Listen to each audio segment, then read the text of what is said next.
Jeff walked out of the bar, deep in thought. He would be 30 years old in just 2 weeks and had very little to show for it. There was a decent job, a string of short relationships, and a lot of bills. He never thought his life would turn out like this. He was smart, athletic, and well-educated. Although he wasn't every girl's dream, he was attractive by most standards and had his share of relationships with desirable women. Unfortunately, none of the relationships had lasted more than a few months. At this point, he was starting to worry that it was a trend without an end in sight. He considered himself a good guy and had always wanted a family. It was beginning to make him doubt himself and his future. He was having a lousy Friday night. It was midnight, and he was walking out of the bars alone again. At least, since it wasn't cloudy, the moon lit up the streets and made it seem a little less depressing than it should have been. It all made him wonder if things would ever turn around. As he turned the corner, he noticed the street was a little more deserted than usual. He attributed it to everyone still being in the bars having a good time, or on their way home to have a better one. As he walked past the alley on the east side of the intersection, a noise attracted Jeff's attention.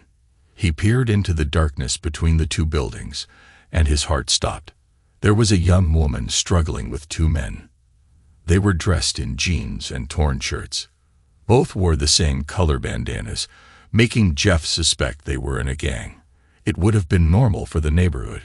Crime was getting worse in that section of the city. He wondered why the hell she was there alone at that time of night. He was quiet as he tried to decide what the situation was before doing something stupid. From her struggles, he was almost certain this wasn't some kind of game. After a few moments, his eyes adjusted, and he could see she was a petite brunette, about 5 feet tall, thin, and well-dressed. But what Jeff noticed most was that she was drop-dead gorgeous. Confident that this was a real attack, he pulled out his cell phone and stepped back away from the alley. 911, a woman's voice answered. Please state your emergency. I'm on the corner of Superior and Wabash. There's a woman being attacked in the alley by a couple of thugs. Please hurry, Jeff said urgently. Sir, I have officers on the way. Please wait for them and don't get involved.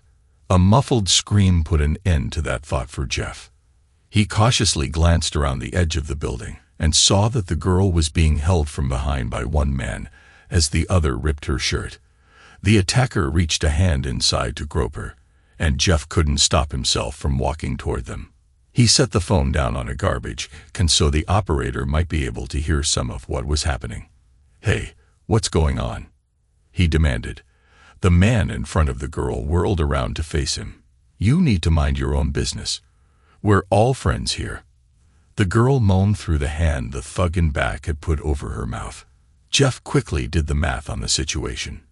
If neither man had a gun, he was confident he had a chance. The alley was wide enough for him to maneuver, giving him the room he'd need to deal with 2 men at once. He hoped for an element of surprise on his side, because he didn't appear to be an imposing opponent. At under 6 feet tall and about 185 pounds, he wasn't going to frighten anyone based on his image. What they didn't know was the years of martial arts training he went through in his mid-20s and the tournament fights he participated in. He wasn't overconfident. His teachers had thoroughly taught him the need to have the proper amount of respect for an adversary. Any fight can be lost if you slip, turn an ankle, miss a punch, or make any one of 100 other mistakes that can happen in the heat of the moment. He also had to hope neither of the thugs was holding any surprises for him. No matter what, Jeff couldn't let them hurt this girl. Her eyes pleaded with him for help, and he wouldn't be able to live with himself if he didn't try to protect her. When he refused to move, the man in front of her showed him the knife in his hand. His partner, holding the girl, nodded and said, "Take him." Jeff tried to appear unnerved, hoping he could still avoid a fight. Listen, nobody has to get hurt here. Just let her go, and we'll head the other way. The man with the knife sneered and said, "Only one of us is going to get hurt.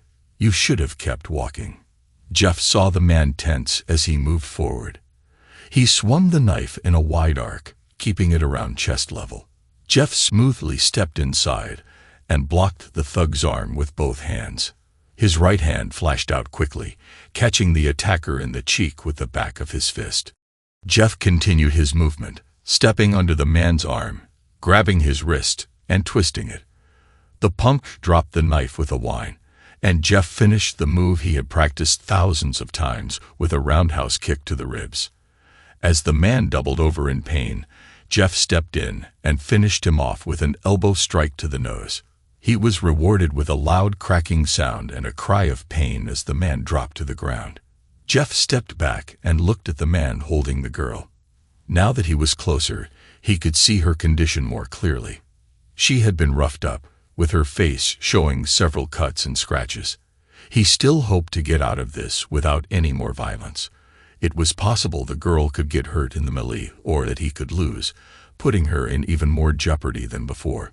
"I'm telling you, let her go, and we'll walk away.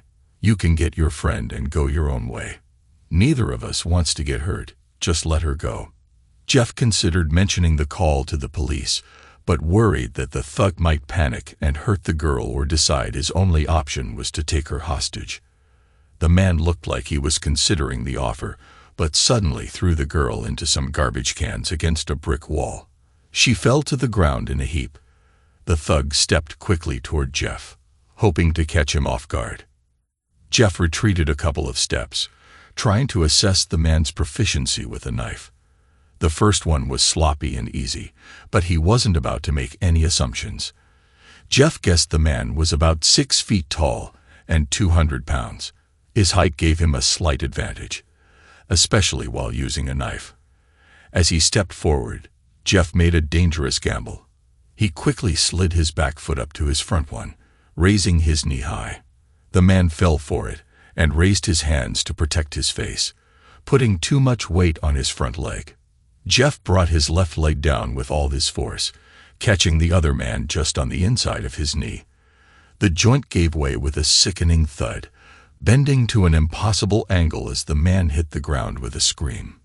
Jeff stepped back to avoid a frantic swing from the prone attacker. He was trying to decide what to do about the man who was still a potential threat when he heard a startled cry. "Look out." He looked up and saw the girl staring past him with fear in her eyes. Realizing something bad was about to happen, he guessed the direction and spun quickly while stepping away. Unfortunately, he guessed wrong and felt an explosion across his chest. The pain hit him a fraction of a second later. He took another step back as he realized he was facing a new adversary, one who must have come from the street and was now wielding the knife the first man had dropped. Jeff was afraid to bring his hand to his chest. He knew the wound was bad and didn't want anything to distract him from the man in front of him. There couldn't be any more mistakes, or he knew he wouldn't be walking out of the alley again. The new man made small motions with the knife, waiting for Jeff to commit himself or for the loss of blood to take its toll.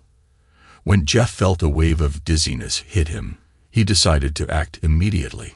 If he waited much longer, it wouldn't matter anyway. He stepped forward and threw a quick jab that missed badly. This gave his opponent an opening, and he moved in with a stab aimed at Jeff's chest. This was what Jeff had been hoping for. He twisted, bringing his left arm across to push the knife wide of its target, keeping his right arm free, and he brought it across, hitting the man as hard as he could across the bridge of the nose. It caused his assailant to stumble back into some other trash cans, where he fell hard. Unfortunately, due to his injury, Jeff now lacked the strength to cause the kind of damage he had earlier. He knew the man wouldn't stay down, and didn't believe he'd be able to finish him off. "Where are the police?" He thought angrily. His momentary distraction was the second mistake he had hoped to avoid. Out of the corner of his eye, he saw a quick flash, then felt the side of his head erupt in pain. The force of the blow spun him into the wall. He shook his head, trying to clear the fog. When he looked up, he realized he could no longer focus. There were no more options. The fight was over, and he had lost. He faced the man who had just hit him, his first opponent, who had used Jeff's distraction with the others to recover enough to get to his feet and hit him with a pipe he found lying on the ground. The first punch he learned in his martial arts training was a unique one. The teacher wanted to reinforce how dangerous fighting could be in order to discourage students from being too eager to get into trouble. He chose to show them how to turn their hand at an angle and strike the target with the bone, just below the base of the index finger. The blow was supposed to strike the opponent in the windpipe, which would stun virtually anyone. The seriousness of the lesson hit home when the instructor explained that hitting in the wrong spot could be fatal. A misplaced strike could collapse the windpipe or cause bleeding into the lungs. This lesson stayed with Jeff, making him avoid fights whenever possible. Now, it was all he had left. He stepped in and punched as hard as he could, ignoring the throbbing pain in his chest.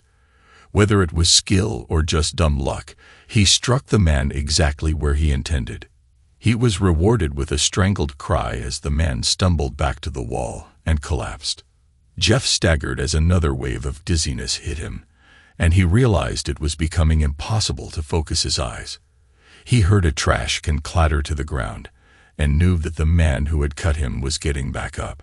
There were no more tricks to play, so he quickly considered his final move. He decided to give the girl as much of a chance as possible. The police had to be close. He stumbled toward her and fell, pulling himself over her, shielding her with his body. "The police are on the way," he whispered. "You just have to stay safe for a few more minutes." He marveled at how hard he must have been hit. A loud ringing filled his head, rising in intensity, and he couldn't block out the noise as he slipped into unconsciousness. Suddenly, the alley was filled with blinding light. Then everything went black. The noise became a soft, repetitive tone. Jeff slowly realized he was hearing the sounds of machines operating quietly. It was completely dark, and he wondered if he was still in the alley. Suddenly, he remembered the girl and tried to sit up, but he only managed to lift his head off the pillow before the pain overwhelmed him. He groaned loudly as his head fell back down. "Don't move," a soft female voice said, and he felt a warm hand gently restraining him. "Sarah, get the doctor. He's awake." Jeff heard footsteps followed by the sound of a door opening and closing. The voice returned, "Don't be afraid. You're in the hospital. Everything's okay now. You just need to relax. Your sister was here, but she had to leave to pick up her kids. She'll be back in a couple of hours." A wave of nausea swept over him as he tried to think. "Who are you?" he asked. The high-pitched voice answered, "My name is Paige. You saved me in the alley." He heard her sniff, trying to hold back tears. "I can't believe you did that. It was the bravest thing I've ever seen." Jeff felt a pair of soft hands grasp his. He tried to joke. "It wasn't that brave, trust me. I was scared out of my mind." He wondered why she didn't just turn on the light. He felt her pull his hand up to her face, and she brushed her cheek against it. "Trust me, you don't know what scared is. I don't know how to thank you. I'm just glad you're all right. When I saw all the blood, I was so afraid." Her voice trailed off. Jeff knew he had been extremely lucky. He was getting frustrated by only being able to hear her voice. He remembered how beautiful she was and wanted a chance to see her. "Paige, would you turn on the light? It would be nice to actually meet you face to face." She hesitated. "Jeff, the lights are on. We believe once the swelling goes down, your sight will return. I'm sorry, but there are no guarantees." Jeff lay there in shock as he listened to the doctor trying to sound encouraging without making any promises. The hit he had taken to the head from the pipe had caused a concussion, leading to hemorrhaging and swelling that was pressing against his optic nerve. The word temporary scared him. Nobody could say for sure if his vision would return in a week, a month, a year, or maybe never. The doctors had considered surgery, but because it could be risky, they preferred to rely on medication and time for now. His eyes were bandaged even though his vision loss was total at this point. There had been some improvement in the 3 days he had been hospitalized, but not enough to be sure he would make a full recovery. The doctor let him know that if there wasn't significant improvement in the next few days, they would have to consider surgery to relieve the pressure. The blood loss from the chest wound had almost killed him, but turned out to be far less serious than the concussion.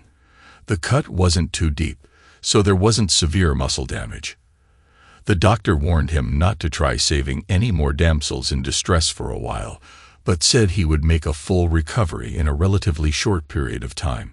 They expected him to stay in the hospital for 2 or 3 weeks, provided there were no complications from the head injury. After explaining everything that had happened and what to expect, the doctor excused himself, motioning for Jeff's sister Katie to follow him out of the room.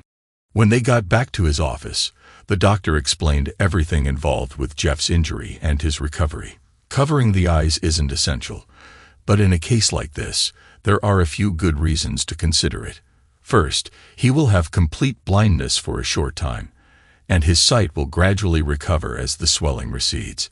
Without the bandages, he will constantly strain to try and see, which can cause severe migraines. Second, I want him to rest completely with as little stress as possible. The injury to his chest will force him to be immobile, so he'll be here anyway. There's no reason for him to do anything but heal. Third, I'm concerned about the potential for depression. If he sees little or no progress day after day, his chances of slipping into a depressed state will increase. My best guess is that we're looking at about 3 weeks for significant progress, although we'll need to monitor him closely to have a better idea. Katie listened intently and considered everything he said. I'll go with your recommendations. I know my brother. He isn't known for being patient. It would be best to force him to rest and give him no other options. Good.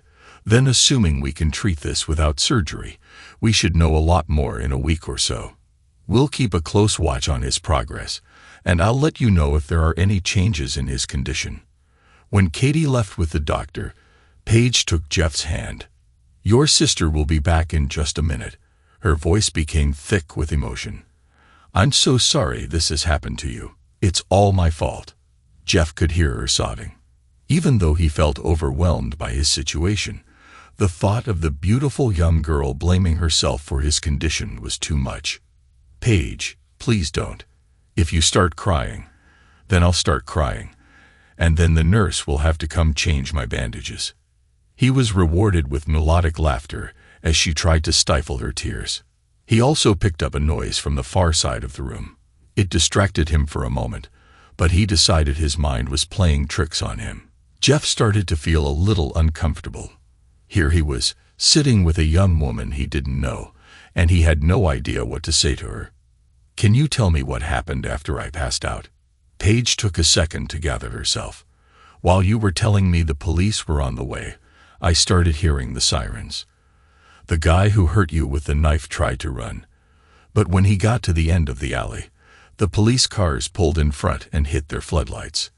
He tried running past us toward the other end, but there was a fence he couldn't get over.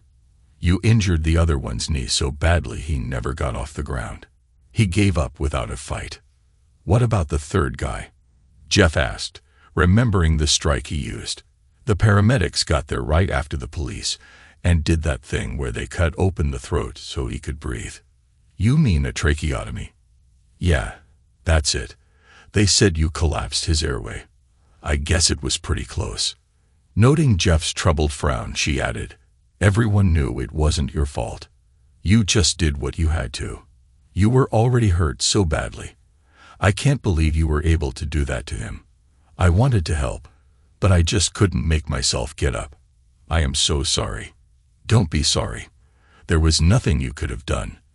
And if you had gotten hurt, I would have felt like it was my fault for barging in there and starting the fight. I want you to know that when I saw what was happening, I called the cops and then thought about what I was going to do before trying to help. I don't want you to think I just ran in there like it was some cowboy movie. I knew it could be dangerous for you if I did the wrong thing. So I tried to come up with a smart way to handle it. When I saw them, he paused because he didn't want to upset her. Getting more physical with you, I just couldn't wait anymore. Are you all right? Paige answered immediately. I had a few cuts and bruises, but it wasn't a big deal. It scared me a lot, but my family's been here since it happened. I'm just fine, thanks to you." She paused for a moment. "Anyway, there was one cop who pulled you off of me when he saw how badly you were bleeding. He didn't hesitate. He dropped down beside you and put pressure on the cut to stop the bleeding and keep you alive. He refused to move until the paramedics got to you and took over. He stopped by several times, checking to see if you were going to be okay." She paused, unsure if she should tell him the rest. "You know, you're famous now." Paige paused to see his confused expression. "You've been in the papers, on the radio, and on TV. You're a hero." Jeff felt himself blush. "Well, I don't feel like a hero. I feel like I got hit by a truck. I'm just glad you're okay." Jeff trailed off as the drugs pushed him back into unconsciousness. Paige sat there holding his hand for several minutes. When she was sure he was out, she leaned forward and kissed him on the cheek. "My hero," she said quietly. She looked over at the far end of the room. "Didn't I tell you he was perfect?" Jeff felt himself coming around again. He had drifted in and out of consciousness all day. The drugs were wearing off a little, and he could feel his chest throbbing. He moaned and tried to move to alleviate the pain. "Are you all right?" he heard Paige ask. "Do you want me to call the nurse? I'm just a little sore." "Don't worry about it. What time is it?" "It's about 6 o'clock in the evening," a male voice answered. Jeff was starting to realize how frustrating his situation was. He didn't recognize the voice and had no idea there was even anyone else in the room. "Who said that?" Paige answered Jeff. "This is my dad, Stephen." He felt someone take his hand. "There are no words to tell you how grateful I am.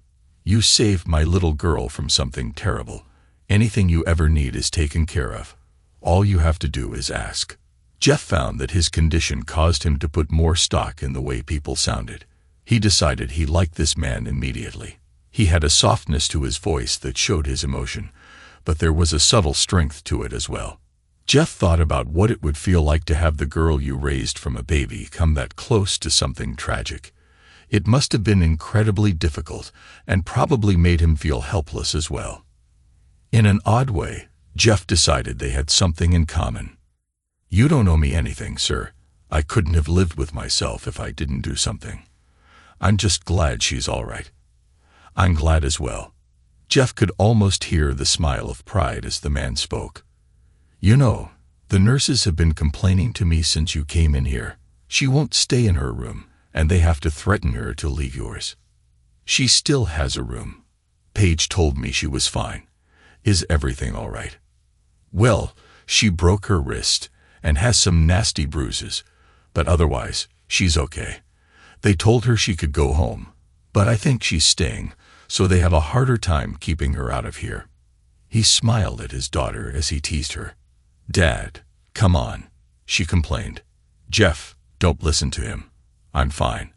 I had to stay here for observation, and I'd go crazy sitting by myself in my room. I'd just come in here and read. That way, if you need anything, someone will be here. It's the least I can do." Jeff started to get dizzy from the exertion of talking. It annoyed him that something so simple could wear him out. "Guys, can we talk later? I'm feeling a little woozy." Steve and Paige left him alone as he let himself drift off again. Despite these nice people being so helpful, he couldn't shake the dark mood that seemed to be growing.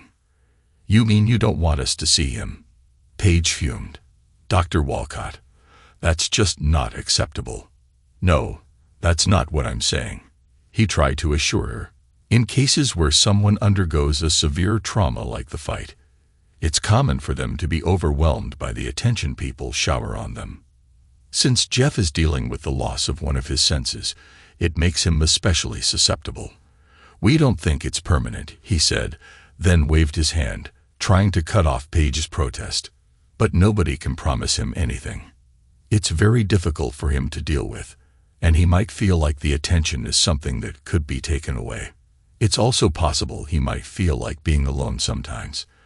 In a way, he feels responsible for you, and it would be very stressful for him to have to ask you to leave and risk hurting you." I know Katie's time is limited because of her family, so someone other than Paige should make themselves available. We have a fine staff to take care of him. But if someone is going to be a full-time caretaker, it should be only one person. He needs someone he can identify with. They would also need to not be easily offended when he's honest about his feelings. My biggest concern is still him drifting into a depression, so I'd like there to be someone he can talk to or just sit with when he doesn't feel like talking. But we need to keep that attention somewhat limited to avoid making him defensive. They all sat for a minute, trying to decide the best way to handle things. Finally, the young blonde woman in the back stood up. "All right, that's going to be me." Dr. Walcott couldn't stop himself from smiling. He hoped she would volunteer. He had been very fond of her since he met her almost 8 years ago. Her charity work at the hospital proved she had the ideal temperament and sense of responsibility to handle the situation. More than that, helping someone like Jeff might be just what she needed too. Jeff stirred, trying to rouse himself. He appreciated the drugs keeping the pain away, but constantly being half asleep was beginning to grate on him. "So, are you with us again?" came a soft, feminine voice. "Who's there?" Jeff asked, tiring of having to repeatedly ask the same question. "My name is Sarah. I'm Paige's sister. I've been around, but it's hard to talk to you with her hovering." Jeff laughed at her insightful statement. He had the same thought several times. To avoid offending Sarah, he just said, "She can be determined." "That's my sister, determined and impossible to discourage. You know, she has the biggest crush on you," she said, leaving Jeff struggling for an appropriate response. "Don't be too impressed with yourself. Before you, it was the guy who ran the roller coaster at the amusement park." He laughed uncontrollably until his chest hurt again. He used his new attention to listening and decided this was someone he instantly liked. He wasn't sure if there was anything to this listening thing, but it somehow seemed right. "I never did ask, how old is she?"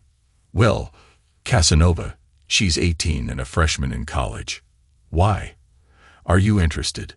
Jeff could hear the mirth in her voice at his expense, but instantly realized she was only teasing him. "Sorry, I think that might be a little young for me. I only got a quick look at her in the alley. She is very pretty, but I didn't have any idea how old she actually was." With the mention of the alley, his mood darkened. "I'm sorry, I didn't mean to be insensitive." "Please," she replied. "The last thing you have to worry about with me is being insensitive." "You're right, she is very pretty. She was homecoming queen, head cheerleader, and even received requests from a local modeling agency. Dad wouldn't even let her consider it. She was going to college." She paused awkwardly. "Like me," she finished quietly. Jeff was almost certain she was hinting at something difficult because of the tone of her voice. He decided it was best to change the subject. "The thing in the alley is just so awkward. I'm glad I was there to help, but I always feel like I'm going to say something that will make her relive it. I'm just not sure how I should handle it. She's such a sweet kid. I don't want to say anything to hurt her." Sarah cringed as the doctor's words were proven true so quickly. "I understand. Don't worry about what to say to me. I'm not exactly the type to take offense." She tried to sound casual but still made sure he understood her point. "Say whatever's on your mind, or you can relax, and I'll catch up on my reading. I'm here because I'm the one without commitments." She quickly realized that didn't come out the way she intended, so she added, "Everyone wanted to be here to make sure you were okay. I just had the most availability." They talked for almost an hour before he was finally exhausted. She peppered him with questions about what he liked, what he had been doing before that night, and assured Jeff that he should tell her if he needed anything, including privacy. The only thing she didn't do was talk about the alley or how grateful she was for him saving Paige. He wouldn't be able to understand how thankful she was anyway. As he drifted off, he realized his bad mood from earlier was gone. He was honestly glad she had kept him company. The next day, at 5 o'clock sharp, Sarah arrived at Jeff's room. "Hey, good look. How are you feeling today?" Jeff smiled as he realized how good it felt to hear her voice. "I'm a lot better than before. I think I've finally gotten past this stupid in and out of sleep thing.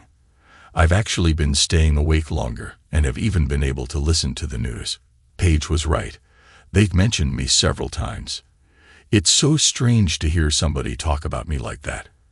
I feel like I'm in an episode of Asterisk, the Twilight Zone asterisk." "Well, don't get too cocky. You're not going to get any hero worship from me," she said, obviously teasing him. "I've got a present for you." "A present?" he thought, thoroughly confused. He heard her rustling through a bag and making some assembly noises. He was about to ask what was going on when he heard a pair of speakers blast, "Ladies and gentlemen, please welcome Sam K." He grinned broadly as one of his favorite albums started. "Did you buy me a CD player?" Sarah smiled, seeing her gift had the intended reaction. "Better. I got you an MP3 player and had some friends fill it up with stuff for you." She spent the next hour acquainting him with the technology and how to operate it without being able to see. She had bought a pair of powered computer speakers so they could listen together, or he could plug in the headphones. She had bands, comedians, and even weird internet stuff he had indicated he liked. Jeff didn't know that the previous night she had written down everything he told her. It cost her a pretty penny and took all day, but she managed to get most of it downloaded. He smiled and thanked her profusely for the thoughtful gift. "Now I have a present for you. Since you've never listened to Sam, just sit down and enjoy." Sarah spent the next hour laughing until tears streamed down her face. Several times she was embarrassed by things she heard, but she understood why Jeff had expressed such fondness for the strange man with the wild hair. As they laughed together, she thought to herself how glad she was that she volunteered to make sure he was taken care of. Paige was right. He was perfect. "No, that's the craziest argument I've ever heard. The guy's a crook and should have his bum run out of Washington." Sarah felt herself getting flushed. Jeff had a way of getting her aggravated over things. She realized early on it was because he wasn't just passionate about what he thought. He educated himself on issues ranging from politics to sports to just about everything she could think of. When he challenged her, she really had to dig deep to make her points without him tearing them apart. Jeff tried not to smirk as she lost her cool. It had been 3 weeks since she had begun watching him, and he couldn't get over how amazing she was. She was intelligent, passionate, tender, funny, and incredibly open. When he was able to point out a flaw in an opinion she held, he sat dumbfounded as she actually considered his argument, and sometimes changed her mind. He had rarely met anyone so willing to be open-minded about their opinions. She had told him she didn't like comedians who worked blue the first night with the MP3 player. She didn't make it through 45 seconds of Sam's concert before he actually heard her snort. He loved the way she laughed. It was so full and without any consideration for propriety. They actually forced a nurse to come in and ask them to keep it down. Now they were having another political debate. He was an independent, uninterested in the politics of an issue, but focused solely on what he considered the truth. She was a confirmed Democrat who found it hard to believe that someone could make her rethink positions she'd held for years. To Jeff, the best part about their debates was how heated they could be without any hint of acrimony. When they finished a discussion, she'd probably tell him he was awesome, and then they'd check out a new comedian or movie. He knew they'd laugh and joke until it was time for her to leave. Then he'd have to go to sleep without her. He hadn't told her how hard it was for him when she left. It had only been a few weeks, and he warned himself it was at least partially because of his condition. But he was hopelessly infatuated. He didn't say anything because he didn't want to scare her off. She was like his lifeline to the world. He could be in a bad mood, and she'd listen patiently. If he was happy, they'd laugh and debate politics. If there was a game on, she'd watch while he listened, often with her cheers drowning out his. Most of all, when she wanted to talk, he was thrilled to listen. He wanted to know every detail about her. She was fascinating. The only time he hit a wall was when he talked about her past. He suspected she had been divorced. There was a point in the past she'd talk about, but not a day further. Jeff wouldn't push her because he didn't want to force her to relive something painful. He didn't want to think about such a truly good-hearted person having to deal with hardship. He had never felt this way about anyone and had been trying to figure out a way to ask if she was interested in more. It was difficult because he knew if she said no, it would make things so awkward he might lose what he had with her. On the other hand, if he didn't say anything, he might lose her because she didn't know he cared. The bandages were supposed to come off in a few more days, and the doctors thought he'd be leaving, one way or another, within a week. Once he was out, he was afraid she might drift away. Jeff didn't want to use his situation to make her feel sorry for him. But he also realized that she had committed to visiting him every day while he was there, and he might never have that chance again. Suddenly, he realized she had been talking to him, but he hadn't heard a word. "Hello, is there anybody in there? I said if you could actually take a stand on principle, maybe you'd see why you were wrong." Sarah's smile faded as she noticed something wasn't right. She never got the impression he wasn't listening. He was the most attentive person she'd ever talked to.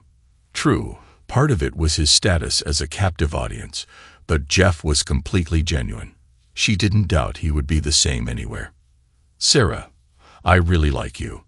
Once I'm out of here, could I take you out?" Jeff held his breath. He couldn't believe he actually said that out loud. He hadn't meant to. It just tumbled out, and now it was too late to take it back.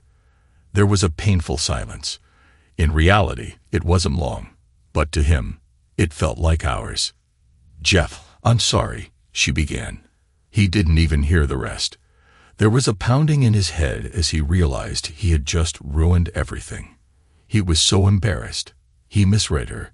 Since losing his sight, he found that he was really good at picking up on people's intentions and thought he knew Sarah's.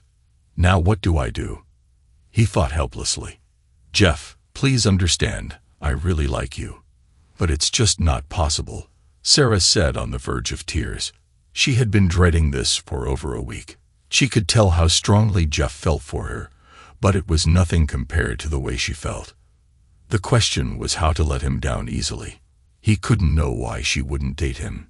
She couldn't force herself to have that discussion. She just hoped they'd make it through him getting out of the hospital. Now she knew that wasn't a possibility. "Look, Sarah, I shouldn't have put you in that position. I'm sorry. I think I should be alone." He felt so stupid. Here he was, lying flat on his back, completely helpless. How was she supposed to answer him? If she said yes, it might have been out of sympathy. If she said no, he just made her feel like a monster. Now he had to ask her to leave because all he could do was lie there. She tried to talk to him, but he insisted she leave. As she sadly walked out the door, she wished her life could have been different. At 5 o'clock the next day, Sarah didn't come. It was crushing to Jeff, although a part of him expected it. He sat quietly, hoping she'd show up and pretend he hadn't screwed everything up. He knew it probably wouldn't work. He had put her in an impossible position, and nothing she did would satisfy both of them. If she tried to apologize, he'd feel like a fool. If she said she wanted to go out with him, he knew it would be out of sympathy. If she still said no, he'd be too embarrassed to act the same around her. He felt lonelier than he ever had in his life. He drifted off to sleep while thinking about his situation. He was awakened sometime later by the feeling of a wet sponge moving on his chest. As he woke, he grumbled about wanting to do this later. "Sorry, it's time for your bath," came the hushed reply. Jeff was startled by what he thought he heard, and then decided it was just his imagination. He relaxed, hoping this would be over quickly. He wasn't in the mood for the usual small talk the nurses made, trying to make sponge baths less uncomfortable for the recipient. He sat still, wondering why this felt different tonight. The way the wet cloth dragged across his chest, slowing at his nipples, made him a little uncomfortable. Whether it was intentional or not, he was getting turned on. He had been lying there for more than 3 weeks without any chance for a normal sexual release. As he felt the soft cloth slide down his stomach, He was getting uncomfortably hard. It wasn't the first time he'd had this problem. He tried to joke, "Sorry, I think I've been here alone a little too long." The nurse just shushed him and continued her work. She seemed to be dwelling on more sensitive spots of his body than normal, and the whole thing was definitely moving slower. He was really getting agitated about his condition, but tried to relax and focus on something else. That changed when he felt her slip his covers lower and run the fabric slowly down. He knew this was completely inappropriate. "Listen, I'm sorry, but just be quiet and let me enjoy myself," he heard Sarah scold. Jeff tried to push himself up. "Sarah," she pushed firmly against his shoulder so he would lay back down. "Listen, buddy, I had to bribe the nurse to let me give you your bath, so I want my money's worth, all right?" He felt a flood of emotions after believing he had ruined everything. There was no way for him to process what was happening. He wanted her so badly, but this sudden turnaround was stunning. He couldn't imagine what could have happened to trigger this. Sarah was trapped in her own emotional confusion.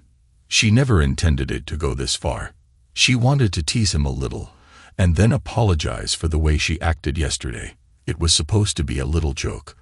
As she ran the rag across the scar on his chest, she couldn't help but think about how he got it, and the irony of her losing control over someone like Jeff. Something she never expected to happen. There was something about him that she couldn't shake, something she thought she'd never feel again. The more she tried to keep her feelings in check, the more out of control she felt. The simple act of touching him stirred up emotions inside her that she wasn't prepared to handle. She watched with a sort of detached fascination as the damp cloth left a glistening trail across his muscles, moving it down from his chest to his stomach. When she reached his waist, she noticed his reaction, something that was hard to ignore under the flimsy hospital garment. Then she did something completely out of character, something she would have thought impossible before tonight. On impulse, she found herself moving the cloth lower, using her free hand to gently adjust his gown and blankets so she could continue touching him. The fabric grazed his skin along with the tips of her fingers. The sensation of her skin brushing against his caused a surge of emotion to run through her, making it difficult to resist. Jeff spoke, almost breaking the spell she was under, but she gently told him to be still, unable to stop herself from continuing. The usual barriers she kept up were nowhere in sight. All she could focus on was bringing him comfort. Jeff had stopped trying to make sense of what was happening. Sarah's touches felt incredible, so he pushed everything else out of his mind. With his limited ability to see what was going on, every touch seemed far more intense than usual. Her fingers slowly stroked a spot on his chest, while the wet cloth traveled lower and then back up again. His body responded instinctively to the pleasure he was feeling. "You better not move too much or it'll pull out your stitches," she softly chuckled at the thought of that scenario. Although the idea was amusing, he couldn't focus on anything except her gentle touches. There was an awkward, almost innocent quality to her caresses. "Are you sure this is what you want?" Jeff asked, suddenly worried that if she went too far, it might push her away again. "I don't want you to," he started to say, but he groaned as he felt her warm breath, sending a shiver through him. He gripped the edges of the bed, feeling like he was in the middle of a sweet torment. When she finally touched him again, it was so soft and quick that he almost thought he imagined it. He held his breath, hoping it would happen again. When it did, he couldn't remember ever feeling so captivated. "Oh, Sarah, that feels so good," he murmured. His body responded, and she took it as encouragement. Her confidence seemed to grow, and she continued what she was doing with more assurance. As his breathing settled into a regular rhythm, he felt the cloth moving across his chest, assuming she was cleaning him up. She moved up his body, kissing him lightly on the lips before laying down against him with her head on his shoulder. They sat together in silence for a while. Finally, Jeff couldn't stand the uncomfortable silence any longer. "Sarah," he spoke softly, "that was wonderful. I just don't understand what happened. You said, well, you know." He trailed off, struggling to find the right words. He heard her take a deep breath, knowing she wasn't sure what to say. Whether she was searching for the right words or the right explanation, he couldn't tell. "Jeff, I don't know how to explain it. I wanted you to know how I really feel about you. I guess I got a little carried away. I hope you don't mind," she finished with a light laugh. She kissed him on the cheek, then pulled away. Jeff couldn't see her smile, but he could sense it was there. "I guess that wasn't the worst surprise I've ever had." He tried to sound jovial and confident, but couldn't shake his confusion. He had no idea where this left them, and was afraid to ask. The last thing he wanted was to make things awkward again. They held each other quietly until she excused herself to go to the bathroom. Slowly, he sat up while she was gone. His chest still hurt, but it was better. He leaned back and relaxed, trying to figure out his next move. He didn't want to say the words even in his own head, but he knew exactly how he felt about her. She seemed to feel the same, but there was something wrong. Was she afraid this was some sort of Florence Nightingale crush? If that's what she thought it was, how did her actions make sense? "I need to stop being a coward and just be myself," he quietly scolded himself. "What's that, Jeff?" He heard her voice back in the room. "I was just annoyed with myself for putting you in that position yesterday. I am sorry. I like you, but it wasn't fair for me to put you on the spot. I'm glad you came back tonight." He paused, then added with a smile, "Part of me is extremely glad." He took her gesture as a sign that he wouldn't push the issue of them dating, at least for now. "Well, I'm glad I came back too," she said, kissing him on the cheek. "Things are still complicated for me, but I wanted you to know I do care deeply for you. I just got a little carried away. I never imagined myself doing something like that," she said, her tone betraying her sincere surprise.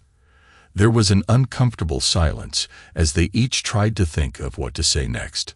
Jeff decided it would be best to take the pressure off her. "How about if we just listen to the new album you got me?" "That would be nice," she said gratefully. His considerate gesture reminded her of just how special Jeff was. She thought he'd want to talk about things between them, which frightened her because she had no answers. Like always, he seemed to know exactly what she was thinking. There simply wasn't a frame of reference for her to deal with his insight and compassion. She sat next to him and resisted the urge to hold his hand. They talked quietly about nothing for the rest of the night. When she left, she still wasn't sure if she had done the right thing but was happy about it anyway. She wondered if he'd ever understand just how nervous she had been. "Hi, Jeff. I was wondering if you'd like some company," an unfamiliar voice said, rousing him from his thoughts about what to say to Sarah. "Well, I guess," Jeff said cautiously. "Who are you?" "My name is Don Williams. I'm a police officer. I was there the night you were in the fight." "Are you the officer Paige told me about, the one who saved me?" he asked hopefully. "I don't know if saved is the right word," Don said humbly. "I was just in the right place at the right time. Paige told me that you held me together with your bare hands until the paramedics got there." "I'd say saved is exactly the right word," Jeff said gratefully. "Okay then, you're welcome," the policeman conceded. "I just wanted to make sure you were all right and see if there was anything you needed." Jeff stammered. "I was wondering about the fight in the alley. No one has talked to me about that yet. I was kind of nervous. Is everything all right?" "Geez," Don said, laughing. "You think anyone is looking to charge you for what happened? I had friends asking me if the story was really true." "You're a hero." "I know," Jeff interrupted, frustration evident in his voice. "Seriously, if she had gotten hurt or worse, nobody would be calling me a hero. They'd be saying I was a stupid vigilant. I'm lucky as hell things turned out as well as they did." "I guess," came the reply. "I thought you showed a hell of a lot of guts going in there. Everybody knows you called 911 first and tried to talk your way out of it. Nobody thinks you were being a hot dog, if that's what you're worried about." Jeff visibly relaxed, and the two men slipped into an easy conversation. An hour later, When Don announced he had to leave, Jeff felt disappointed. For the first time since the alley, he actually felt on even footing with someone. He was in awe of the story Don had shared. There was little about being a policeman that Jeff had really understood. When he stood up to go, Jeff asked, "So, you're sure I'm not going to be in any trouble?" Those guys were human trash with a long record. If you hadn't stepped in, everyone knows that girl was going to have something horrible happen to her. Trust me, you don't have anything to worry about. When Don left, Jeff realized he felt much more at ease about things. At the same time, he knew there was something that had been bothering him for a while. His talk with Don had brought into focus exactly why it had been upsetting him. The problem now was figuring out if there was anything he could do to change it. Jeff was deep in thought. Sarah had been there a little more than an hour, but he wasn't in a good mood despite her presence. "Are you okay?" she asked. "I don't know," he said honestly. "It's just one of those days. I'm not sure why, but I've been trying to sort things out." "What sort of things?" Sarah asked nervously. "Don't worry," he said, trying to reassure her. "It's about me." He thought carefully before continuing. "Sarah, why don't you ever talk about what happened in the alley?" Sarah was caught off guard. She stammered a reply. I just thought you'd talk about it if you wanted to." "Okay, let's say I want to. Do you buy into all this hero nonsense?" "What you did for Paige was the most unselfish thing I have ever seen," she said firmly. "You were lucky to come out of it alive. If that's not being a hero, I don't know what is." "I want to say something, but I don't want you to get the wrong idea." He paused, trying to collect his thoughts. "I don't think I'm a hero, and in some ways, I'm ashamed of myself." When he was greeted with shocked silence, Jeff continued, "Firemen run into burning buildings. The police protect people daily. Soldiers risk their lives. That doesn't even count the people who take care of the sick and feed the hungry." He paused, looking frustrated. "You know what I mean." Sarah had no idea where he was going with this. "So, what are you saying? You have to save people a lot to be special?" Jeff shook his head. "No, I'm saying people are defined by their actions." He paused, trying to collect his thoughts. "Sarah, do you believe in redemption?" "Sure, don't you?" she replied. "I don't know. I'm 30 and barely have anything to show for it. I haven't done any of the things I wanted to when I was growing up.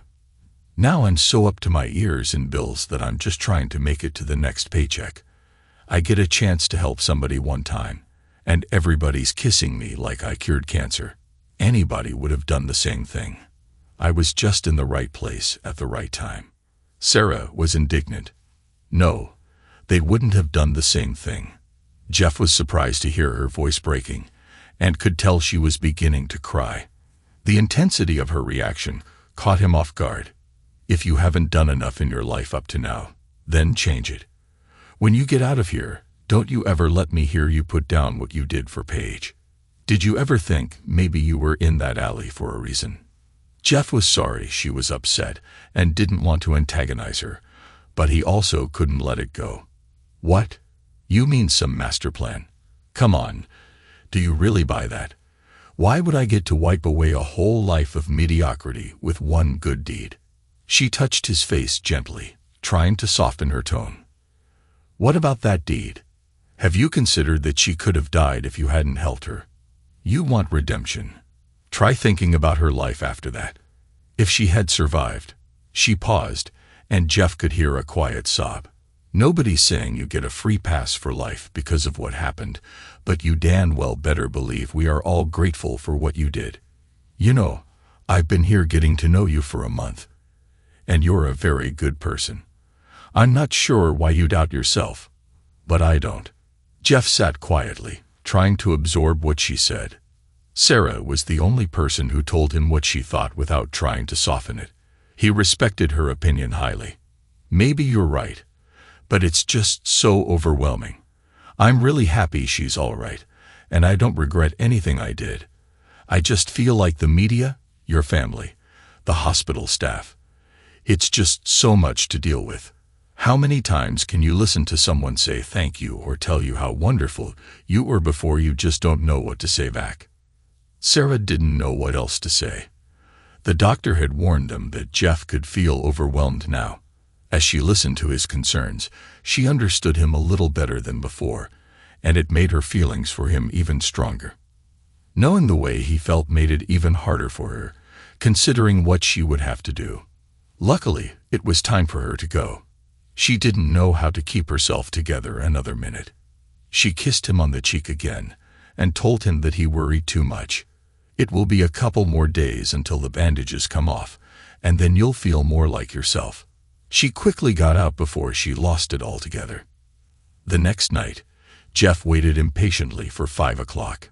He wanted to apologize for his sour mood the previous day. An unexpected voice startled him. "Hi, Jeff. How are you feeling?" "Paige, what are you doing here?"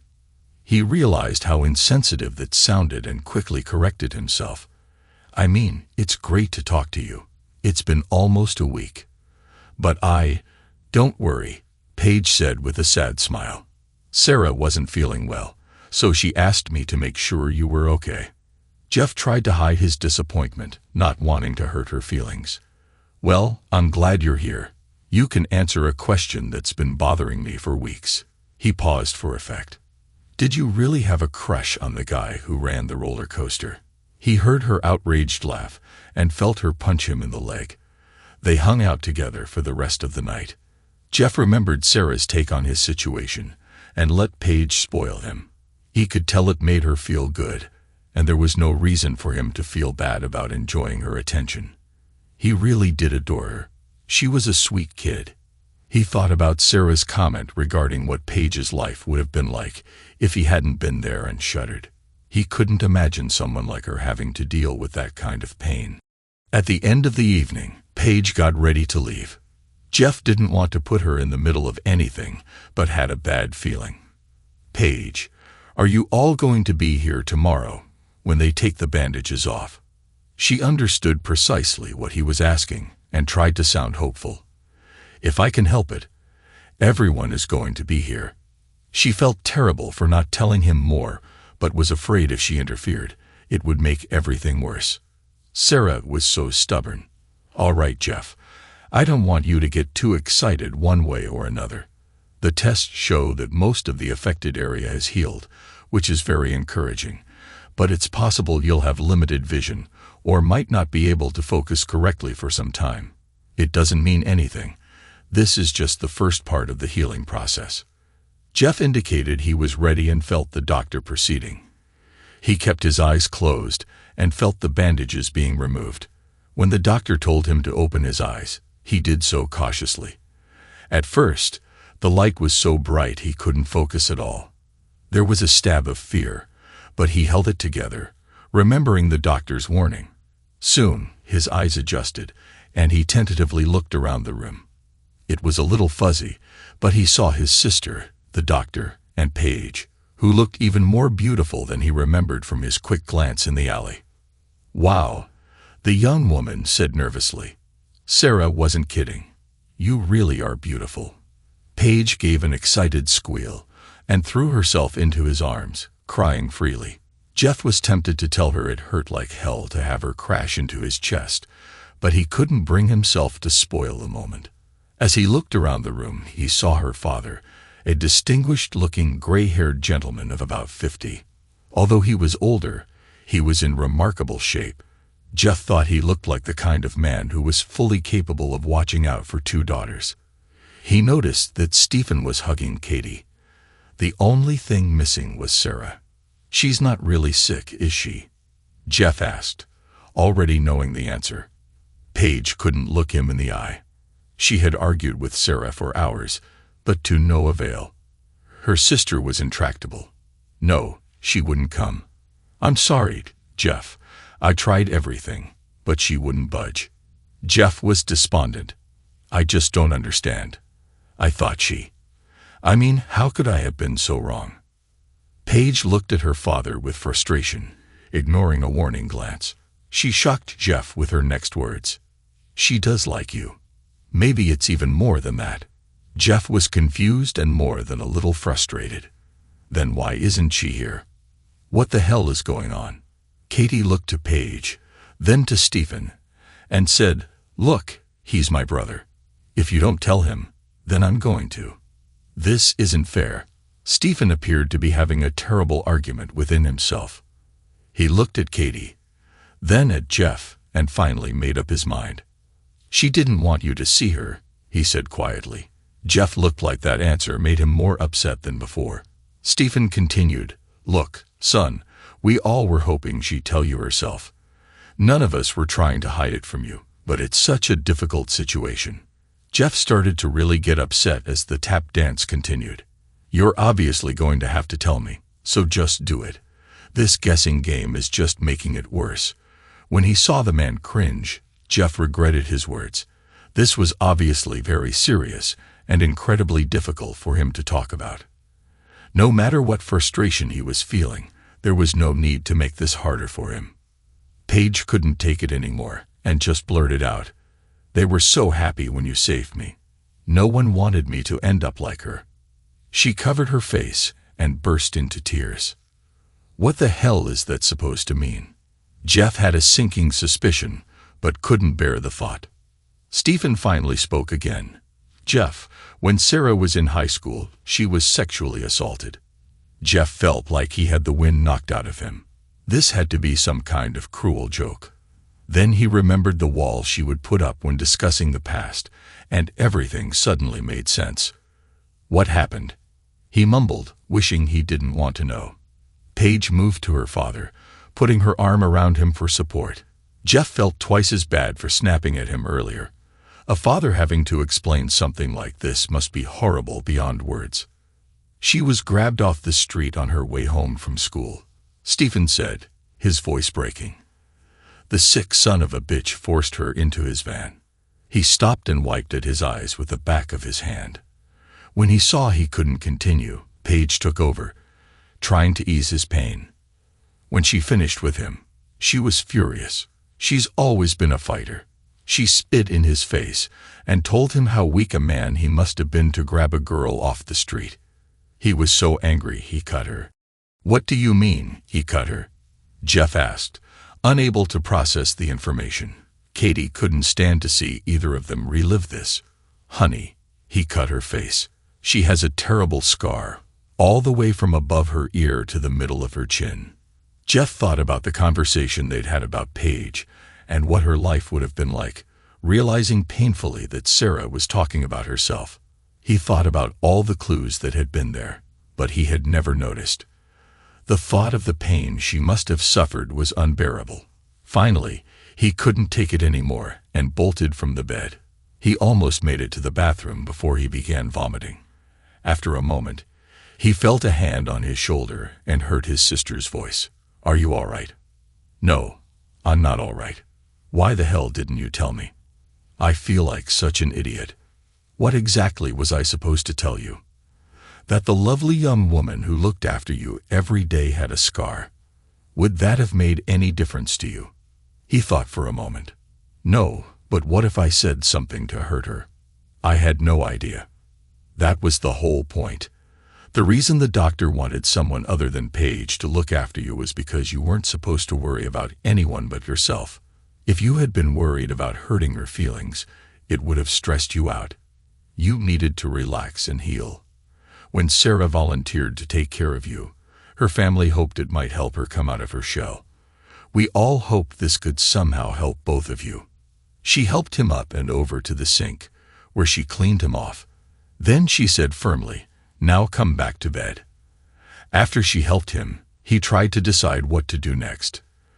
"Okay, now that I know what happened, some of it makes more sense, but I still don't understand. It's been, 7 years? She still hasn't been able to." He hesitated, unsure how to phrase his thoughts. Paige sat down next to Jeff and took his hand. "She dates sometimes, but never lets any guys get close. She was a virgin when it happened to her. After she recovered, she tried going back to school.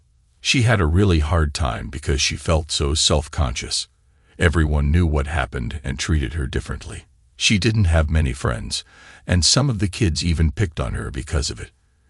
In her senior year, one of the most popular guys in school asked her out to a school dance. She was nervous but decided to try. Jeff noticed Stephen turn away. The last few days, she got cold feet and tried to back out, but I stayed on her to go out with him. The day of the dance, another girl came up to her and told her the guy had been bragging that he was going to finally get a piece of the Ice Queen now that someone else had loosened her up. Son of a bitch, are you kidding me? Jeff didn't know what to say. He knew teenage boys could be cruel, but this was too much. Don't worry, Jeff. He never said it again, Stephen said firmly. He didn't elaborate, but Jeff had a feeling he knew what happened. He hoped it was really painful. Unfortunately, the damage was done. Sarah never trusted anyone after that. When she goes out with someone, it's always the same. They have a nice time, but she always finds some reason to end it before it can get serious. My wife and I homeschooled her for the rest of her senior year. When she went to college, she refused to stay on campus. After her mother died, she told me there was no reason for her to move out because I needed her. The truth is, she's hiding out, and I'm afraid the longer she does, the harder it will be for her to ever get on with her life. She got a good job, but it's behind a desk talking to people on the phone.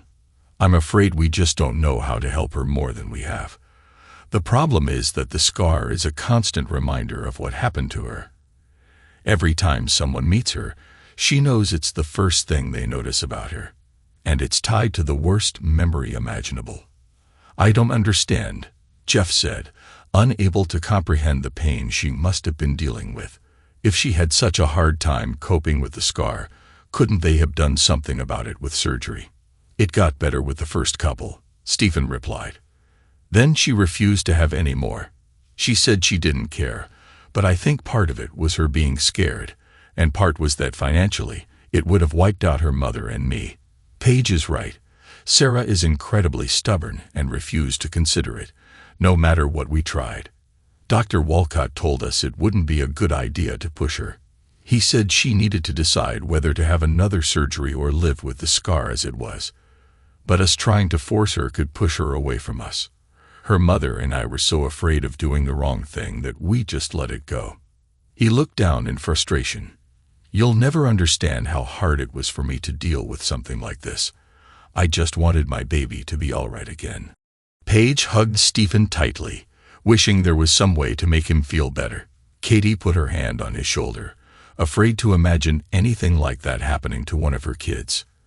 After things calmed down, Jeff asked everyone but Paige to leave. Once they were gone, he asked softly, Paige, no more stalling. I want to know everything. I'm not going to sit here and let her walk out of my life. Paige looked at him uncertainly, feeling incredibly torn between her loyalty to her sister and the debt she felt she owed to Jeff. Before I say anything else, I need to know how you really feel about her. She's really tied herself up in knots about this, and I don't want her to get hurt again. He took her hand in his and looked deeply into her eyes. Paige, I wouldn't do anything to hurt her. I think I love her. She pulled him close again, giving a relieved sob against his chest. Tell me what you want to know. Jeff had the cab take him to the address Paige had given him. He was going to go to the door, but decided to run into the small grocery store across the street to get some flowers. This wasn't going to be easy. He went through the store and found a small section with some roses. He bought a dozen and went to the counter. There were 3 open registers, so he jumped in the shortest line and waited. He wasn't paying much attention to what was going on around him as he ran through what he might say in his mind. It terrified him. Anything he said could make things worse. The information about the scar or the story didn't change his mind about anything. He felt deeply for Sarah, and the only thing on his mind was that she was in pain and he had to help. It had only been a week, and he already missed her more than he could stand. He couldn't imagine what it would be like if he blew this chance. He was deep in thought when a woman's laughter caught his attention. Even though he hadn't been paying attention, there was no doubt who it belonged to. Jeff looked from person to person. afraid he had imagined it. He finally settled on a blonde woman standing at the register about 4 customers in front of him. She was about his height, thin, with straight hair that reached the middle of her back. He couldn't see her face as he tried to listen in on the conversation. He heard the young man at the register ask her what was wrong. She said something he couldn't quite make out, but he recognized the voice. "Sarah," he said cautiously. The woman spun around to face him. She was beautiful, with green eyes, high cheekbones, and full lips. There was a softness to her features that he found appealing. Her looks were in stark contrast to the faded but still prominent scar that ran all the way across one side of her face. Suddenly, Jeff realized that if he had passed her on the street a few months ago, he would have noticed the scar and thought, "What a shame." The idea embarrassed him as he confronted the shallowness that would have cost him the chance to meet such a spectacular woman. Maybe he needed that time in the hospital to grow up. Suddenly, he wanted to believe in Sarah's theory of a master plan. Sarah heard Jeff call her name and turned so quickly that the bottle she was holding slipped from her hand. It hit the ground, smashing into dozens of small pieces. While she tried to recover from the shock, she realized that all activity in the store had ceased. The people around them stopped as well, waiting to see what was happening. The young man at the register saw her reaction intensify, ready to step in if this was unwanted attention. Jeff pushed past the other people in line and gently grabbed her by the shoulders. He studied every detail of the face he had waited weeks to see. There was a tear falling down her cheek, and he couldn't stop himself from wiping it away. He pulled her close slowly, afraid he might frighten her away. When she didn't resist, he closed his eyes as their lips met. She tilted her head back, and her hand involuntarily moved behind his shoulder. Jeff savored their embrace, in no hurry for it to end. She returned his kiss a little shyly, but he couldn't sense any reluctance. Their kiss intensified as he held her with one hand and ran the other through her hair. He was just beginning to lose himself in the feeling of her soft lips when they were both startled by the sound of applause. Jeff broke away first, finally realizing that they were the center of attention. He turned back to Sarah, intending to ask her to go somewhere more private. To his dismay, she pushed away. "Jeff, I'm sorry. I can't," she said as she turned and ran from the store, pushing past the people in front of her. It took him a second to recover. By the time he reached the door, she was crossing the street and running up the stairs of her apartment building. "Sarah, please stop," he yelled. Jeff had to wait for several cars to pass before he could cross. When he finally saw an opening, it was too late, and she disappeared into her building, pulling the door shut behind her. He buzzed her apartment for 15 minutes, but she refused to answer. Dejectedly, he turned and walked back to his car, not knowing what to do next. As he sat in the waiting room, Jeff tried to keep some spark of hope alive. Sarah obviously had feelings for him. The way she returned his kiss left no doubt about that. The problem was getting past the wall she had built up over the years. She had evidently made up her mind that she would be better off without him, or maybe she thought he would be better off without her. Either way, he resolved not to give up without a fight.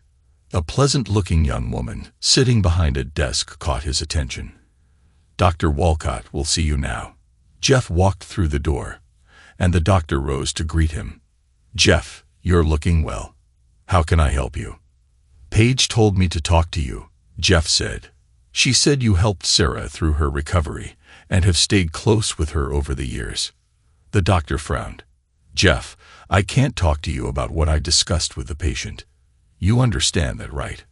Jeff met the doctor's gaze firmly. "I'm not asking you to breach any privilege, but I need to find some way to get through to Sarah. If you're as close to her as Paige said, you must have an idea of how to help me. She hasn't been your patient for years. There has to be something you can tell me. I am crazy about her. And from what her family says, she feels the same way about me. She just won't give me the chance to get close to her." Dr. Walcott sat quietly, trying to choose his words carefully. "Well, I can talk to you in general about the way trauma victims feel. The victim of a sexual assault can have a wide variety of reactions.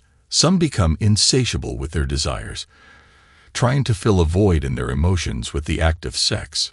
Some even crave degrading acts because they feel unworthy of anything better. Some, he paused, looking directly at Jeff to indicate his meaning without saying it aloud, retreat into themselves. They are afraid of being rejected to the point of making themselves miserable rather than risk being hurt. Dr. Walcott continued. Some part of their behavior can be attributed to the guilt they feel. Guilt? Jeff asked uncertainly. How could she feel guilty about something like that? The doctor nodded.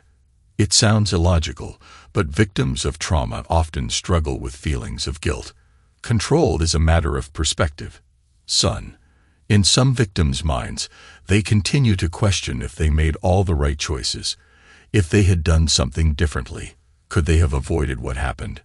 Everyone in their life is exposed to their trauma, so sometimes they feel like they're responsible for everyone's pain. Jeff absorbed the doctor's words with a heavy heart, feeling Sarah's struggle more deeply than ever. This is incredibly difficult to cope with, and it's why therapy can be so important, Dr. Walcott continued. In Sarah's case, she has a permanent reminder of the event because of her scar. Every time she meets someone new, she knows the first thing they notice is tied to the most traumatic event of her life. To be honest, I think she uses it as an excuse to keep men at a distance. She hates it, but it's also part of her defenses. Okay, Jeff responded thoughtfully. So that explains why she hasn't dated much.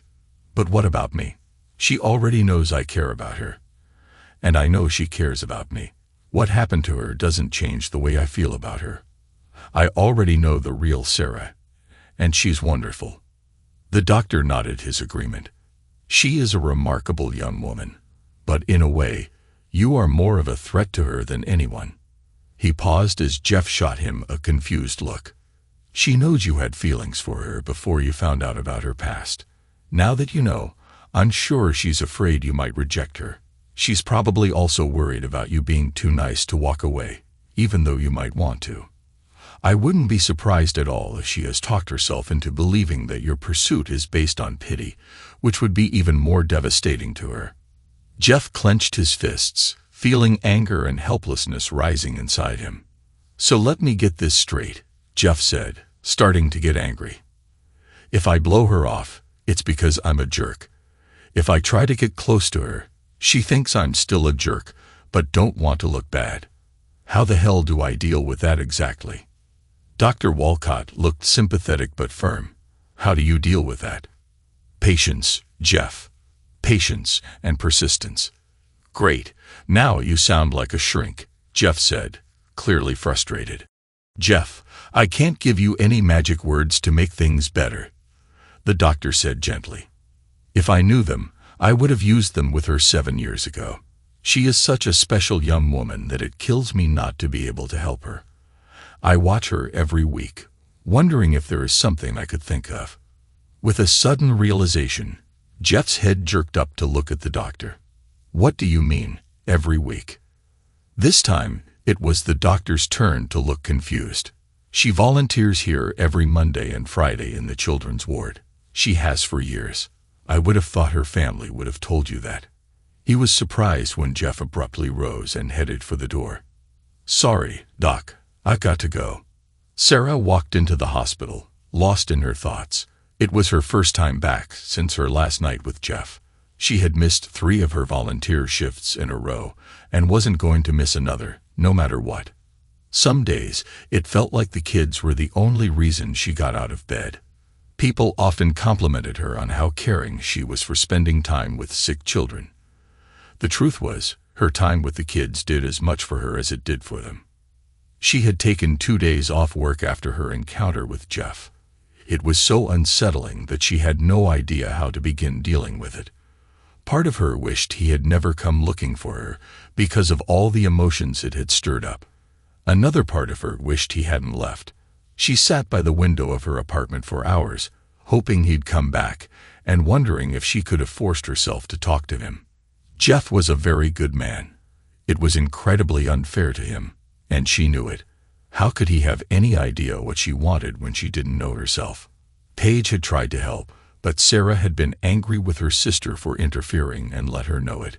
She knew Jeff would find out her secrets eventually, but Paige had related the details from their last conversation. Her sister had given up far too much information and then tried to defend it by telling Sarah how much Jeff cared. "It doesn't matter. It's my life, not yours," she had said heatedly.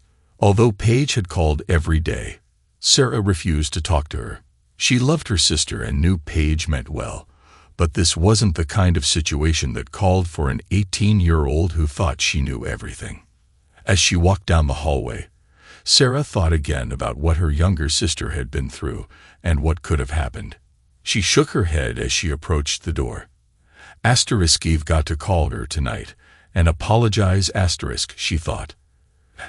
She loves me and is just trying to do what she thinks is right.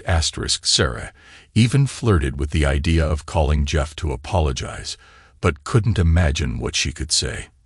As she entered the rec room, she knew immediately something was going on. The kids were standing around with conspiratorial looks on their faces. She put it out of her mind as several of the younger ones ran up to her. "Sarah!" cried Jessie, a little girl who was her favorite. Jessie had been injured in a fire, and even after several skin grafts, she still had terrible scars.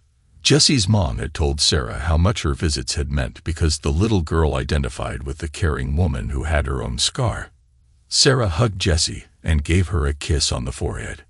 "How are you, little angel?" "Good," said the 7-year-old. "I missed you. Where have you been?" "I'm so sorry I missed the last few visits. I wasn't feeling very well. I'm better now, so I promise I won't miss any more. All right."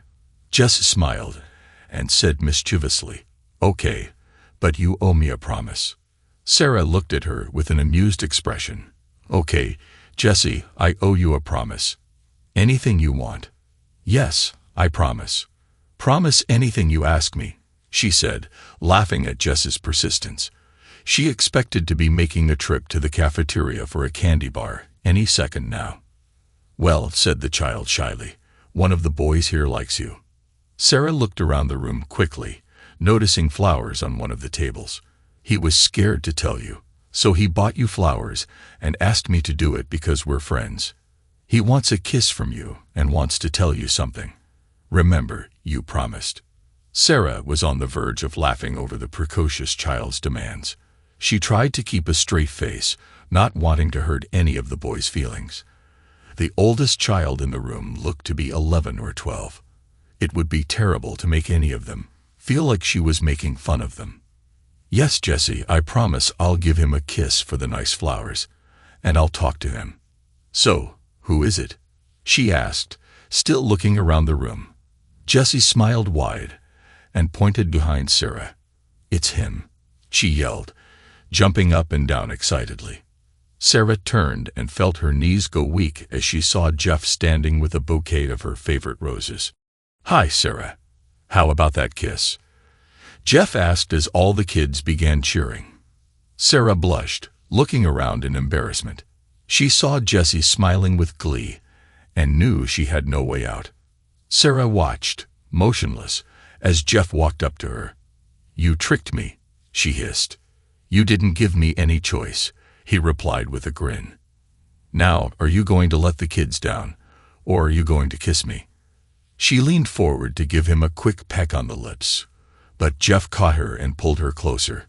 He kept his lips pressed against hers, tilting his head to kiss her more deeply. She felt herself losing control again, just like at the grocery store, when the loud cheer of the children broke them out of their moment. "That was nice," Jeff said in awe. "Yes," Sarah replied, still struggling to hold her emotions in check. "That just leaves the talk. We can talk later. Right now, I had a lot of troublemakers to thank," he said, turning away from her to give Jess a hug and a kiss on the cheek. Sarah watched him, feeling caught in a whirlwind as she observed him playing with the children, seemingly without a care in the world. She thought again about how amazing he was. She knew how strongly she felt for him, but didn't know how to gauge his feelings for her. She had spent such a long time building walls to protect herself, and she wondered if it was possible to let down her guard and trust someone.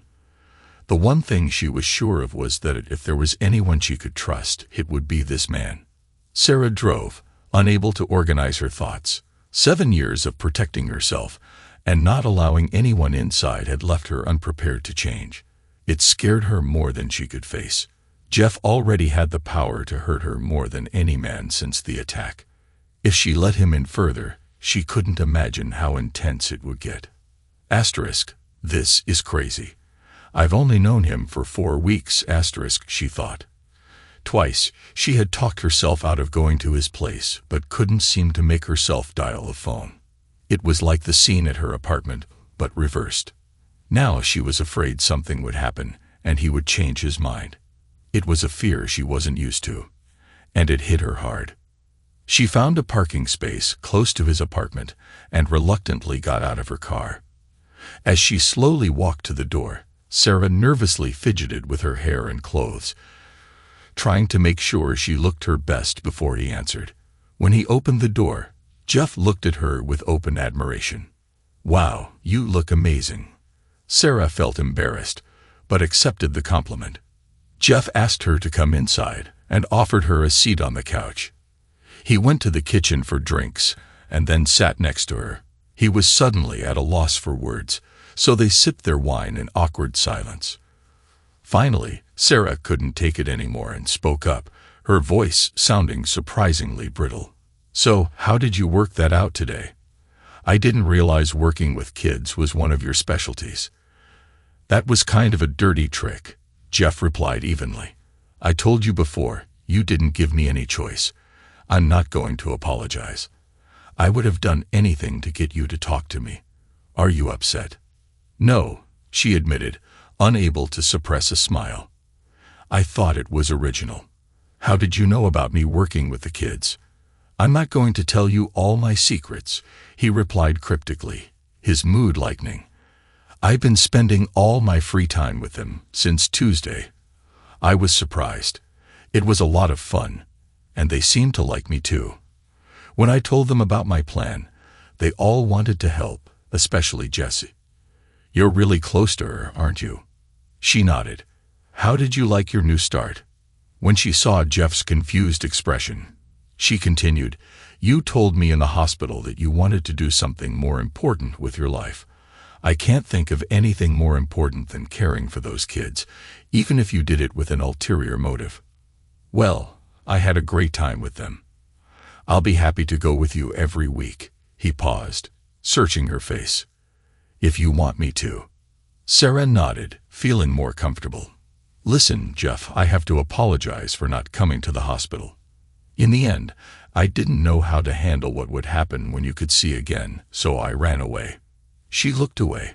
"I guess I've been doing that for a while." He took her hand gently. "So my question is, are you ready to stop running? I don't want to push you to talk about anything until you're ready, but I want you to know you can trust me. I don't know what else I can do to make you see that I'm right where I want to be, and I'm not going anywhere." Sarah sat quietly for a moment, her eyes downcast. "I can think of one thing," she said quietly, unable to look him in the eyes. "That night at the hospital, I did something I've never even considered doing before. It made me want more," she confessed, her voice breaking. "The only memory I have about intimacy is a terrible one. I want to have a good memory with someone I care about." Jeff put a finger under her chin and tilted her head up so he could look her in the eyes. "Sarah, I don't just care about you. I love you." Her breath caught, and tears welled up in her eyes. "I love you too," she whispered. He moved in closer, touching his lips gently to hers. He kissed her lightly, moving his lips across her cheek, her ear, then her neck. Finally, he returned to her lips, kissing her more passionately. He felt her lips part and gently began teasing them with his tongue, encouraging her to reciprocate as his fingers caressed her cheek. His thumb softly traced the scar, causing her to blush. She pushed at his hand, uncomfortable with the contact, but Jeff held her tenderly. "It doesn't matter," he whispered. "It's just a part of who you are." His words seemed to break the dam inside her, and she allowed herself to surrender to the moment. As they kissed, she felt a warmth she hadn't experienced in years, a sense of acceptance that overwhelmed her. Her fears slowly melted away as he continued to hold her close. They ended up lying side by side, exploring each other's closeness with a mix of curiosity and tenderness. Sarah felt a vulnerability she had never allowed herself to feel before, but it was accompanied by a sense of trust. "Let's go to my room," Jeff suggested softly. Sarah nodded her consent and followed him. When they reached his bedroom, he watched her reactions closely. She still appeared nervous, though she tried to project confidence. They sat on the edge of the bed and continued kissing for several minutes. Jeff gently ran his hands up and down her back, his touch gradually easing her anxiety. As he sensed her nervousness giving way to growing excitement, he focused on her reactions, realizing how fortunate he was to be with someone like her. The fact that she was still partially dressed only added to her allure. He ran his hands over her stomach, and when he reached the snap of her jeans, it opened with a soft pop that startled her, causing a slight jump. He reminded himself to go slowly until she was completely comfortable. As they continued, he kissed her back and shoulder a bit more firmly, noticing her skin flush as she became more at ease. His fingers gently traced her skin, causing goosebumps. Sarah felt completely overwhelmed by the moment, aware of what was happening but not fully in control. For a brief moment, she worried that he might stop, leaving her feeling teased. After the build-up of the last several minutes, she felt a strong desire for the closeness to continue. "Oh, Jeff, that feels so good," she murmured, relieved to finally feel the connection she longed for. Sarah had let go of all her defenses, opening herself up to a level of intimacy she had never imagined. They shared a passionate moment, not just physical, but emotional, deepening their bond. Jeff kissed her and then sat up, pausing to etch the image into his mind. Her long blonde hair was fanned everywhere, and her body was slightly flushed. She looked so innocent and vulnerable, but there was so much more to her than just that. Jeff knew he had seen a glimmer of the woman she worked so hard to keep hidden, and it was spectacular. Although she was anxious about intimacy, Sarah had allowed herself to be vulnerable, showing a passionate side that exceeded anything he could have hoped for. He couldn't imagine what she could ever do to make him feel more strongly than he already did. "Did you say you love me?" he asked, a smile playing on his lips. Sarah flushed. "It wasn't my fault. I was distracted." She smiled back, allowing him to see her with her defenses down. "You weren't playing fair." "Well, let's see if I can make you say it again," he said with mock seriousness. "We'll take as much time as you need, okay?" he said tenderly, wanting to reassure her. He knew she wanted this but was still unsure of herself and of him. He kissed her, running his hands up and down her body, trying to recreate the early mood. "Honey, I don't know," she started to protest, but Jeff stopped her with another kiss. He was surprised to see tears in her eyes as her body trembled, then shuddered gently several times. He pulled her down against his chest, savoring the closeness. He was doing everything possible to prolong their moment together, making it as memorable for her as possible. "I love you," she said again, never letting her eyes lose contact with his. She continued staring directly at Jeff, as if she needed some kind of unbreakable connection for this moment. After a moment to savor the sensation, she gave him a blank stare, unsure of what to do next. "Let me," Jeff said softly. Sarah was already mentally exhausted from the events of the day, and physically exhausted as well. Her breaths were coming in short, uncontrollable gasps, offset by soft sounds of contentment. Finally, not trying to conceal his amusement, Jeff asked, "Was that okay?" Sarah couldn't contain her laughter as she pushed him off. "I guess it will do for now," she replied playfully. Her expression turned serious. "Jeff, I meant what I said. I love you. I didn't think I could ever feel like this about anyone. When I tried staying away from you, I felt like I was dying. I'm so glad you didn't give up on me. I meant what I said too," he said with equal seriousness. I tried to deny it in the hospital because of the situation, but I knew it right away. I've never met anyone like you. The time you were gone made me realize I didn't want to be without you. I know how hard it was for you to trust me, but you won't be sorry. He kissed her softly, savoring the taste of her lips. They held each other for a long time, almost drifting off to sleep, when they were startled by the sound of his phone. A quick check of the caller ID showed that it was Paige's cell phone. After a moment to savor the sensation, she gave him a blank stare, unsure what to do next. Let me, Jeff said softly. Sarah was already mentally exhausted from the events of the day and physically exhausted as well. Her breaths were coming in short, uncontrollable gasps, offset by soft moaning sounds. Finally, not trying to conceal his amusement, Jeff asked, "Was that okay?" Sarah couldn't contain her laughter as she pushed him off. "I guess it will do for now," she replied playfully. Her expression turned serious. "Jeff, I meant what I said. I love you. I didn't think I could ever feel like this about anyone. When I tried staying away from you, I felt like I was dying. I'm so glad you didn't give up on me." "I meant what I said too," he said with equal seriousness. "I tried to deny it in the hospital because of the situation, but I knew it right away. I've never met anyone like you. The time you were gone made me realize I didn't want to be without you. I know how hard it was for you to trust me, but you won't be sorry." He kissed her softly, savoring the taste of her lips. They held each other for a long time, almost drifting off to sleep, when they were startled by the sound of his phone. A quick check of the caller ID showed that it was Paige's cell phone. "Hi, Paige," Jeff said wearily. "What's up?" "What's up?" she said angrily. "You were supposed to call me to let me know what happened. I've been sitting here on pins and needles for an hour. Did you talk to her?" "Listen, sweetie, now's not really a good time. We talked, and things look good.